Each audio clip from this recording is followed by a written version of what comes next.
IMA Malappuram ബ്രാഞ്ചിന്റെ നേതൃത്വത്തിൽ doctors day ആചരിച്ചു. മുൻ MLA അഡ്വക്കേറ്റ് KNA ഖാദർ പരിപാടി ഉദ്ഘാടനം ചെയ്തു.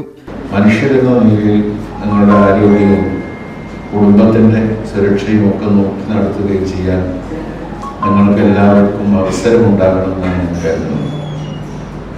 ഡോക്ടർമാർ വളരെ എണ്ണത്തിൽ കുറവായിരുന്ന ഒരു കാലത്ത് ഒരു ഡോക്ടർ പക്ഷെ അങ്ങനെയൊക്കെ പ്രവർത്തിക്കേണ്ടി വന്നിട്ടുണ്ടാവും. ഇപ്പൊ എല്ലായിടത്തും ഇഷ്ടംപോലെ ഡോക്ടർമാരുണ്ട്, ഹോസ്പിറ്റൽസ് ഉണ്ട്, സൗകര്യങ്ങളുണ്ട്. അതുകൊണ്ട് നിങ്ങൾ എല്ലാവരും ഒരുപോലെ കഷ്ടപ്പെടേണ്ടതുണ്ടോ എന്ന് എനിക്ക് സംശയമാണ്.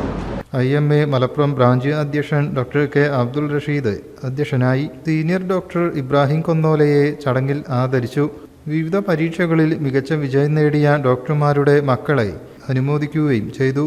ഡോക്ടർമാരായ P. Narayanan, KA Pareed, PA Muhammad Hasan, Shajil, Muhammad മുബാറക്ക്, അശോക വത്സല എന്നിവർ സംസാരിച്ചു. News bureau, Malappuram.